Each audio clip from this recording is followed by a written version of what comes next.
Alton Jones here with Rehabs to Riches, and it's exciting to be out here. I'm in the beautiful, great state of Maine, and we're shooting a quick video on what it is like to have the type of rehabs that you're going to be doing. So, before we get into the details of what type of rehabs to do out there, I want to make sure if you like these type of videos, go to the link behind on the bottom and like it, share it, and if you like more of it, go subscribe to our YouTube channel, and we're going to get some great videos out there to teach you some other things about the rehab business. So, I'll get into it. So the types of rehabs, there are several different types of rehabs, but the one rehab that's very simple, if you're beginning, you're trying to start out right now, is a simple rehab.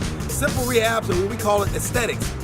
In other words, paint, carpet, something very simple, something that takes maybe a few days, if not a week to do, and all you're doing is doing maybe paint, carpet, changing out maybe a faucet, doing some fixtures, things of that nature. So those are the kind of things that you do on a simple rehab. Keep it simple. You don't got to pull permits. You don't have to do all kind of plans or designs or anything like that.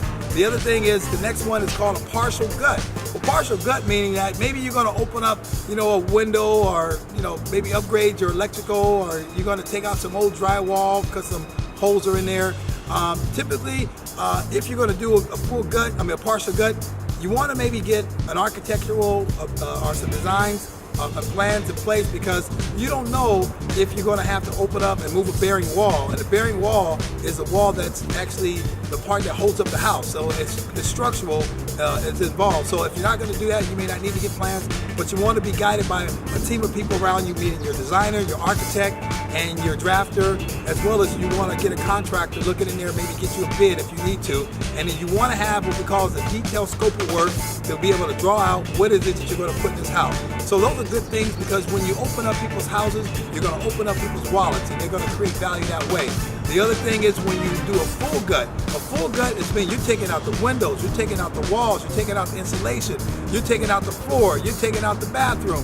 You're doing a full gut. Basically, you're going to leave basically a shell there for the most part. And what's going to be involved in that is you're definitely going to need to get an architect, designer, drafter, and an engineer to do plans for you. Some of those people are all one person, or you may have a team of 2 or 3 different people doing that for you. But the key thing is you have to get plans drawn, and you have to get permits pulled. Don't try to shortcut it by saying, well, I can get this done without drawing up plans, or you're going to find yourself in trouble if you do that. So don't shortcut it. Do it right the first time. You will never go wrong with it. So get yourself some plans, and once you open it up and you know you're going to sell it, try to get some expert opinion, like maybe a realtor who are selling in the area those type of homes, so they can see what is the buyer looking for in that area. What kind of things do they like? Do they like open concept? Or do they like things more structural, compartmentalized? Or do they like certain type of windows, certain type of countertops? You want to get the expert's opinion in there helping you, so you can decide what is going to happen to your full gut. There's nothing wrong. It's nothing so bad about doing a full gut, but you want to make sure you do the right full gut. That way you're selling to what the market demanding in that area. So after you do a full gut, the next major step is you're going to do a major or minor addition. Major or minor additions are very critical, because if you are brand new for the first time and you figure you got to do an addition or a major addition, you definitely want to get and lean on people who've done additions before.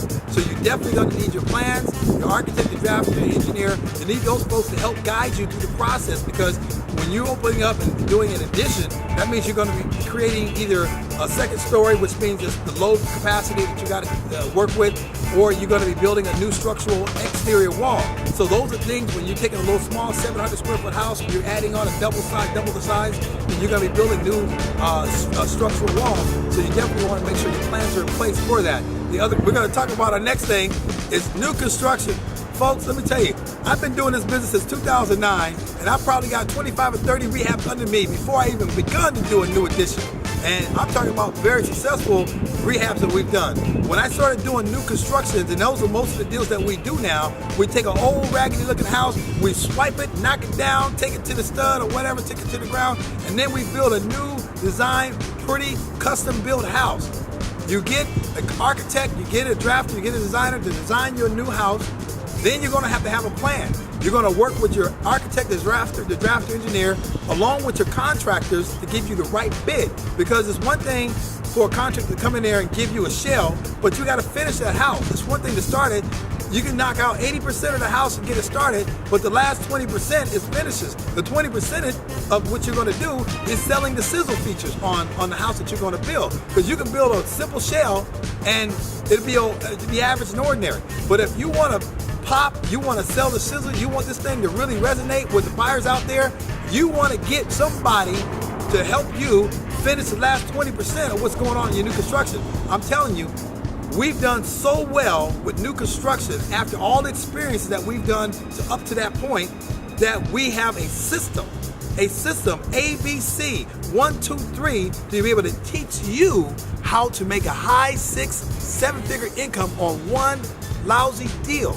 How many would you like to do per year to be able to fire your boss? For those of you who are school teachers, policemen, firemen, football coaches, this is the type of business you can learn part-time and eventually fire your boss.